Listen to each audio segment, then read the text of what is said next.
अस्सलाम वालेकुम व्यूवर्स, कैसे हैं आप सब। आज मैं आपके लिए लेकर आई हूँ बेहद मज़ेदार और बहुत कम टाइम में बनने वाली चिकन पैटीज़ की रेसिपीज़। बेकरी से भी ज़्यादा मैंने इतने मज़ेदार और बहुत जल्द ये घर पे बनाए हैं। आप लोग इसको इफ्तार पार्टी में बना के खा सकते हैं। बहुत आसान सी रेसिपी है, तो स्टार्ट करते हैं अपनी इस रेसिपी को। बिस्मिल्लाहिर्रहमानिर्रहीम। तो सबसे पहले चिकन की स्टफिंग रेडी करेंगे। तो उसके लिए हम लोगों ने एक फ्राई पैन लेना, उसके बीच में 2 चम्मच ऑयल के ऐड करेंगे। 1 चम्मच भर के हमने लहसुन का पेस्ट ऐड करना है, अदरक का नहीं, सिर्फ लहसुन का पेस्ट ऐड करेंगे। अब हमने इसको तकरीबन आधा मिनट तक पकाना है, ताकि जो इसकी स्मेल है लहसुन की वो बिल्कुल ख़त्म हो जाए। उसके बाद हम इसके बीच में प्याज ऐड करेंगे। एक छोटा प्याज लेंगे और उसकी ब्रिक-ब्रिक से कटिंग कर लेनी है, वो भी लहसुन के साथ हमने इसके बीच में ऐड कर लेना है और 1 से 1.5 मिनट तक अब हम इसको भी पकाएँगे।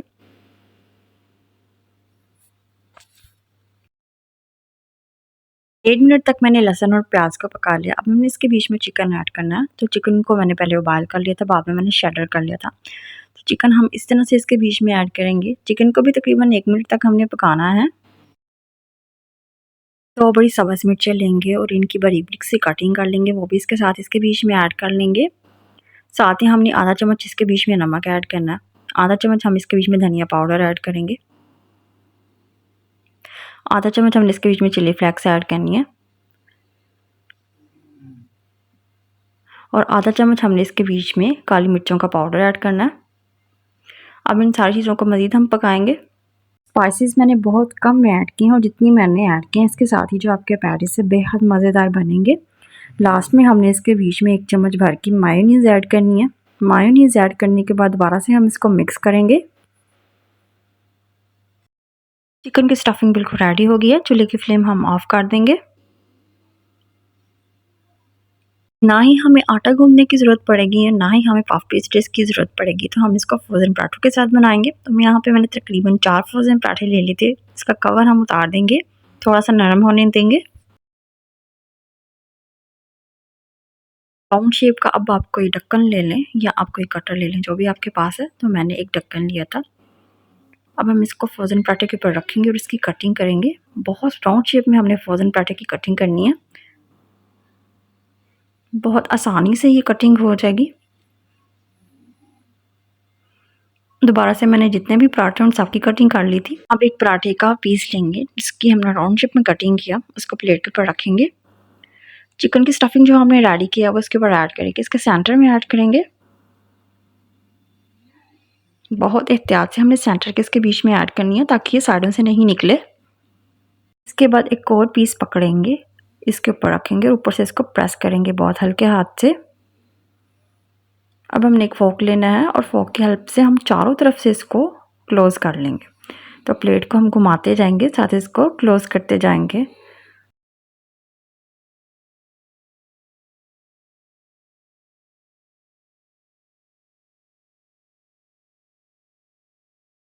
देखें इसकी कितनी अच्छी और शानदार सी शेप बनेगी है पैटीज़ की, और जब ये बेक होगा तो इससे भी ज़्यादा ये अच्छा लगेगा।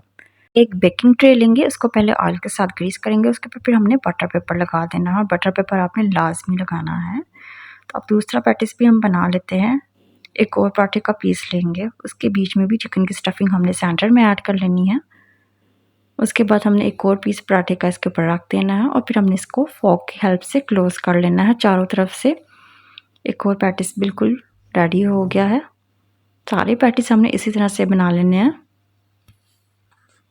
बहुत ही आसान है और बहुत ही मज़ेदार ये बनते हैं। आप बहुत कम टाइम में इसको जब मर्ज़ी बना के रख सकते हैं। आप इसको फ्रीज़ करके भी रख सकते हैं। अब इस पर एग वॉश लगाएंगे। तो मैंने एक अंडा ले लिया था, उसको मिक्स कर लिया था और ब्रश की हेल्प से एक-एक करके सब पे हमने एग लगा देना है।